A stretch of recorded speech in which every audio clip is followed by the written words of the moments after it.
anyone is thirsty, come to me. ఎవడైనను దప్పికొన్న ఎడల నా యొద్దకు రమ్ము. Even if you are a helpless person. నీవు ఒక నిస్సహాయుడివైనా సరే. See Luke chapter 18. లూకా సువార్త 18. Jesus told a story here in Luke chapter 18 of a widow going to a judge. లూకా 18లో మనం చూస్తాం ఒక విధవరాలు న్యాయాధిపతి వద్దకు వెళ్ళే పరిస్థితి.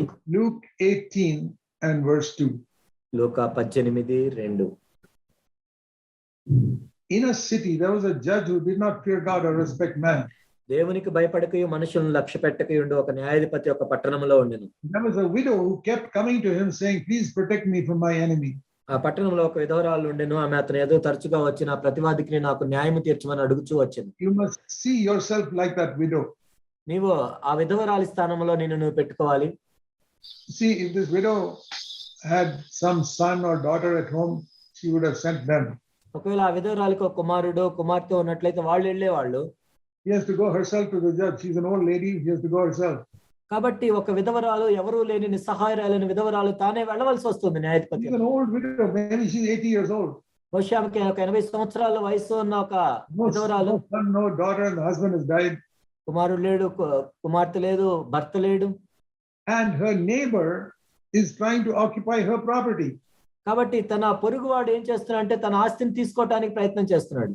The neighbor is pushing the border fence more and more and more towards her property and occupying it. కాబట్టి తన పొరుగువాడు ఆమెకి ఏదైతే ఆస్తి ఉందో దాన్ని కబ్జా చేస్తున్నాడు. And she doesn't know what to do because she's so weak and the neighbor is so strong. మరి ఆమెమో ఒక విధవరాలు, ఆమె ఏమీ చేయలేదు, పక్కనున్న వ్యక్తి ఎంతో బలవంతుడు. He goes to the judge and please protect me from my enemy. కాబట్టి న్యాయాధిపతి దగ్గరికి వెళ్ళి నా ప్రతివాదికి నాకు న్యాయం తీర్చమని అడుగుతోంది. This is a picture of how the devil tries to occupy more and more and more of your life. కాబట్టి అపవాది ఒక సైతాను మన జీవితాన్ని ఏ విధంగా ఆక్రమించుకుంటున్నాడు అని చెప్పడానికి ఇది ఒక సాదృశ్యం. You are like a helpless widow. నువ్వు ఒక నిస్సహాయురాలైన విధవరాలివి. And you go to the judge. నువ్వు న్యాయాధిపతి దగ్గరికి వెళ్తావు. Go to God. దేవుని దగ్గరికి వెళ్తున్నావు. What is your prayer? మరి ఏంటి నీ ప్రార్థన? Please protect me from my enemy that he doesn't take my property. నా ప్రతివాదికి నాకు న్యాయం తీర్చు, నా ఆస్తిని తీసుకుంటున్నాడు. But this earthly judge, he was not willing to help her. కానీ భూ సంబంధమైన న్యాయాధిపతి తనకి న్యాయం తీర్చడానికి ఇష్టం లేదు. But so what did she do? మరి ఆమె ఏం చేస్తుంది? She kept on going to him. అతని దగ్గరికి వెళ్తూ ఉంది. She'd go to his house at 2:00 in the morning and knock and wake him up. ఉదయం 2 గంటలకు వెళ్ళి తలుపు కొట్టి తడుతూ ఉంది. And next day she would go to his house at midnight and wake him up again. తర్వాత రోజు అర్ధరాత్రి వెళ్తుంది. Every day like that. ప్రతిరోజు అలా వెళ్తూనే ఉంది. Finally the judge said, see, she's coming to me, verse 5, and wearing me out. ఈ విధవరాలు నన్ను తొందర పెట్టుచున్నది గనుక. So he said, okay, I will give her the protection. ఆమెకి న్యాయం తీరుస్తాను. What is the message in this parable? ఇక్కడ ఏంటి ఈ ఉపమానంలో ఉన్న సందేశం ఏంటి? If an unrighteous judge can say like that, verse 6, what about a righteous God who loves you, who's your father? Don't you think he'll do more for you? అన్యాయస్తుడైన ఆ న్యాయాధిపతి ఆ విధంగా చేసినట్లయితే మరి నీతిమంతుడైన ప్రేమగల మీ తండ్రి మీకు ఇంకా న్యాయం తీర్చదా? But you must keep coming to him. కానీ ఆయన దగ్గరికి వస్తూ ఉండాలి మీరు. Say, Lord, I'm weak. ఓ ప్రభువా నేను నిస్సహాయుడిని. I cannot overcome this. దీన్ని నేను జయించలేను.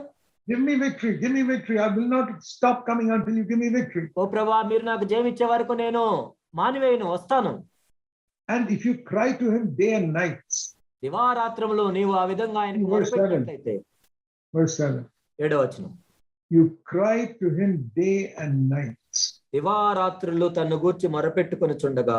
How many of you are crying day and night for victory? జయం కోసం దివారాత్రులు ఎంతమంది మీలో మొరపెడుతున్నారు? I'll give you my testimony how God gave me victory. నేను నా సాక్ష్యం ఇస్తాను, దేవుడు నాకు ఏ విధంగా జయం ఇచ్చాడు చెప్తాను. I cried during the daytime, I cried at night also. నేను దివారాత్రములు పగలు రాత్రి మొరపెడుతూ ఉండేవాడిని. On my pillow at night. రాత్రిపూట నా దిండు మీద. Lord, I failed you today. ఓ ప్రభువా ఈ రోజు నేను ఓడిపోయాను ప్రభువా. I lost my temper. ఓ ప్రభువా నేను కోపడ్డాను. I had some dirty thought. ఓ ప్రభువా నాకు మురికి తలంపులు వచ్చాయి. Forgive me. క్షమించండి క్షమించండి. Yeah, I was 22, 23 years old. నాకు 22-23 సంవత్సరాలు ఉన్నాయి అప్పుడు. Defeated. ఓడిపోతూ ఉన్నాను.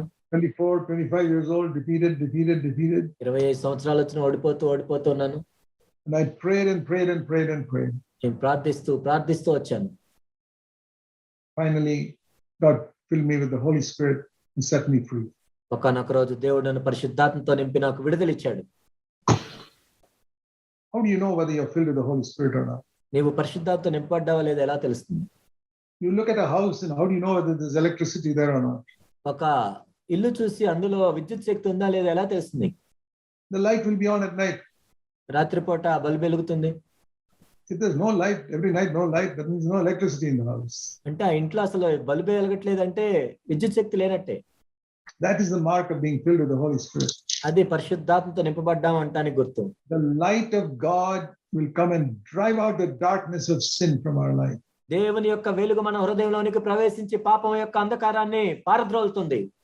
You cannot produce electricity and make your light burn. నీ అంతటా నీవే ఏదో విద్యుత్ శక్తిని తయారు చేసుకొని నీ బల్బు నువ్వే వెలిగించుకోలేవు. No, the electric company has to give you that power, then your light will burn. కాబట్టి ఆ విద్యుత్ శక్తి కంపెనీలు మీకు ఆ కనెక్షన్ ఇచ్చిన తర్వాత మాత్రమే వెలుగుతాయి బల్బులు. And God has to give you that power for you to overcome sin. కాబట్టి మీ పాపాన్ని జయించడానికి దేవుడు మాత్రమే మీకు శక్తినివ్వాలి. That is what Jesus taught. యేసు ప్రభువు అదే చెప్పారు. He is able to keep you from falling. మీరు పడిపోకుండా తొట్టిల్లకుండా కాపాడువాడు ఆయన. Let's turn back to Matthew 24. మత్తయి సువార్త 24 మరలా చూద్దాం. What do the false teachers teach? అబద్ధ బోధకులు దేని గురించి బోధిస్తారు? It says they will mislead many people, verse 11. 11 అనేక మందిని వాళ్ళు మోసం చేస్తారు. Many false prophets will mislead many. అనేకులైన అబద్ధ ప్రవక్తలు వచ్చి పలువురిని మోసపరచారు. And because of them, verse 12, sin will increase everywhere. అక్రమము విస్తరించుట చేత అనేకుల ప్రేమ చల్లారును. Lawlessness means they'll keep on disobeying God's word. That's the meaning. అక్రమం అంటే దేవుని యొక్క వాక్యానికి అవిధే చూపిస్తూ ఉంటారు. And the love of many people will become cold. అనేకుల ప్రేమ చల్లారును.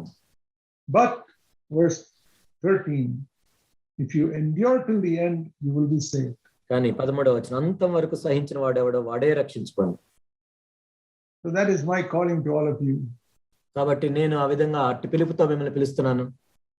I have preached the same message for 46 years in many parts of the world. ఇదే సందేశాన్ని 46 సంవత్సరాలుగా ప్రపంచంలోని అనేక ప్రాంతాల్లో నేను బోధిస్తూ ఉన్నాను. And I have seen some wonderful results in many brothers and sisters.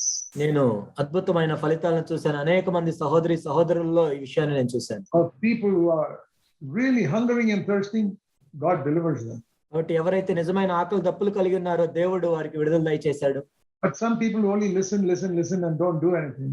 కొంతమంది వింటూ ఉండి ఏం చేయట్లేదు. Like this widow, they don't cry day and night. ఈ పేద విధవరాలి వలె దివారాత్రములు మొరపెట్టట్లేదు.